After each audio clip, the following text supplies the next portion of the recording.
ಕಟ್ಟಡ ಕಾರ್ಮಿಕರಿಗೆ ಉಚಿತ ನಿವೇಶನ ಕೊಡಲು ಆಗ್ರಹ. ಕಂಪ್ಲಿ ಪಟ್ಟಣದ ಕಟ್ಟಡ ಮತ್ತು ನಿರ್ಮಾಣ ಕಾರ್ಮಿಕರು ವಸತಿ ಯೋಜನೆ ಅಡಿ ಉಚಿತ ನಿವೇಶನ ಹಾಗೂ ಮನೆಗಳ ಒದಗಿಸುವಂತೆ ಆಗ್ರಹಿಸಿ ಕರ್ನಾಟಕ ರಾಜ್ಯ ಕಟ್ಟಡ ಮತ್ತು ಇತರೆ ನಿರ್ಮಾಣ ಕಾರ್ಮಿಕರ ಫೆಡರೇಷನ್ ನೇತೃತ್ವದಲ್ಲಿ ಪುರಸಭೆ ಎದುರು ಧರಣಿ ಮಾಡಿದರು.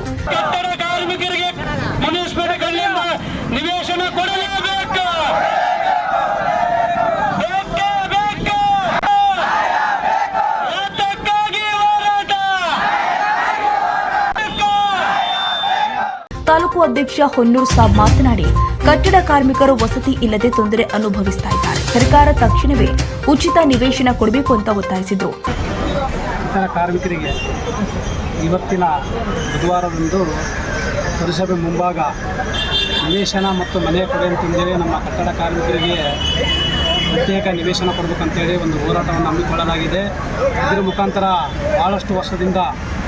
ಭಾಳಷ್ಟು ವರ್ಷದಿಂದ ನಮ್ಮ ಕಂಪ್ಲಿ ಭಾಗದ ಕಟ್ಟಡ ಕಾರ್ಮಿಕರಿಗೆ ಫಲಾನುಭವಿಗಳಿಗೆ ಯಾವುದೇ ವ್ಯವಸ್ಥೆ ಇಲ್ಲ. ಮನೆ ಬಾಡಿಗೆಯಲ್ಲಿದ್ದಾರೆ, ಚಿಕ್ಕ ಮನೆಯಲ್ಲಿ ಇದ್ದಾರೆ. ಆದ ಕಾರಣ ಮುಂದಿನ ದಿನಗಳಲ್ಲಿ ಭರವಸೆ ಇಟ್ಕೊಂಡು ಇವತ್ತಿನ ದಿನ ಹೋರಾಟವನ್ನು ಹಮ್ಮಿಕೊಳ್ಳಲಾಗಿದೆ. ನಮ್ಮ ಮಾನ್ಯ ಶಾಸಕರು ಜಯಣ್ಣ ಗಣೇಶ್ ಅವರು ಮಾತು ಕೊಟ್ಟಿದ್ದಾರೆ, ಬಡವರಿಗೆ, ಕಾರ್ಮಿಕರಿಗೆ, ರೈತರಿಗೆ ಅಂತೇಳಿ. ನಮ್ಮ ಕಾರ್ಮಿಕರಿಗೆ ಭಾಳಷ್ಟು ಅದಕ್ಕೋಸ್ಕರ ನಮ್ಮ ಕಟ್ಟಡ ಕಾರ್ಮಿಕ ನಿವೇಶನ ಮತ್ತು ಮನೆಯನ್ನು ಕೊಡಬೇಕಂತೇಳಿ ತಮ್ಮಲ್ಲಿ ವಿನಂತಿಯನ್ನು ಮಾಡುತ್ತಾ ಮತ್ತೆ ಹೋರಾಟವನ್ನು ಹಮ್ಮಿಕೊಳ್ಳಲಾಗುತ್ತದೆ.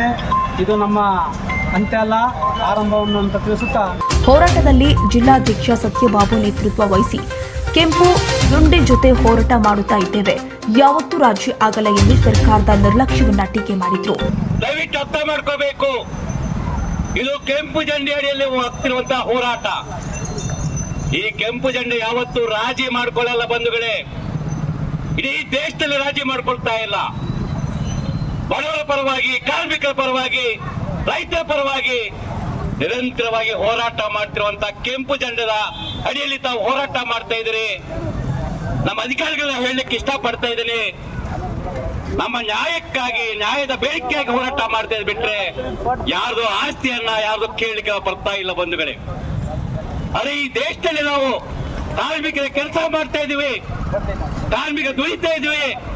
ಸಿಮೆಂಟ್ ಅಲ್ಲಿ, ಮಣ್ಣಲ್ಲಿ ಕೆಲಸ ಮಾಡಿ ಬೆವರು ದುಡಿಯುವಂತ ಕಾರ್ಮಿಕರಿಗೆ ಸಾಯಂಕಾಲ ಇರ್ಲಿಕ್ಕೆ ಒಂದು ಸಣ್ಣ ಮನೆ ಇಲ್ಲ ಅಂತಂದ್ರೆ ಯಾವ ಸಣ್ಣ ಜೋಪಡಿಗಳಲ್ಲಿ ಬಾಡಿಗೆ ಮನೆಯಲ್ಲಿ ವಾಸ ಮಾಡ್ತಾ ಇದೀವಿ.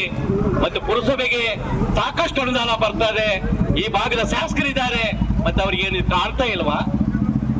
ಕೇವಲ ಓಟ್ ಹಾಕ್ಸ್ಕೊಳಿಕ್ಕೆ ಮಾತ್ರ ತಾವೆಲ್ಲರೂ ನಿಮ್ಮ ಮನೆಗೆ ಬಂದು ನಮಗೆ ಓಟ್ ಹಾಕಿ ನಿಮ್ಗೆಲ್ಲ ಉದ್ಧಾರ ಮಾಡಿಬಿಡ್ತೀರಿ, ಅದೆಲ್ಲ ಮಾಡ್ತಾ ಅಂತ ಹೇಳುವಂತ ಯಾವುದೇ ಶಾಸಕರು ಇವತ್ತು ಅವ್ರ ಕಣ್ಣಿಗೆ ಕಾಣ್ತಾ ಇಲ್ಲವಾ ಅಂತ ಈ ಪ್ರಶ್ನೆ ಮಾಡಬೇಕಾಗುತ್ತೆ ಬಂಧುಗಳೇ. ಕಂಪ್ಲಿಯ ಉದ್ಭವ ಗಣಪತಿ ದೇವಸ್ಥಾನದಿಂದ ಪುರಸಭೆ ಕಚೇರಿವರೆಗೆ ಕಾರ್ಮಿಕರು ಮೆರವಣಿಗೆ ನಡೆಸಿ ಪುರಸಭೆ ಅಧ್ಯಕ್ಷರಿಗೆ ಮನವಿ ಸಲ್ಲಿಸಿದ್ರು.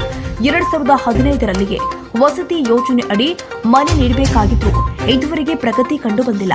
ತಕ್ಷಣವೇ ಸರ್ಕಾರ ನಿರ್ಧಾರ ತೆಗೆದುಕೊಳ್ಳಬೇಕು ಅಂತ ಪ್ರತಿಭಟನಾಕಾರರು ಒತ್ತಾಯಿಸಿದ್ರು. ಇನ್ನು ಪ್ರತಿಭಟನೆಯಲ್ಲಿ ನಾಗರಾಜ್, ಬಂಡಿ ಬಸವರಾಜ್, ಯಲ್ಲಲಿಂಗ ಸೇರಿ ನೂರಾರು ಕಟ್ಟಡ ಕಾರ್ಮಿಕರು ಪ್ರತಿಭಟನೆಯಲ್ಲಿ ಭಾಗಿಯಾಗಿದ್ದರು. ರಘುವೀರ್ ಸಿದ್ದಿ ಟಿವಿ ಕಂಪ್ಲಿ.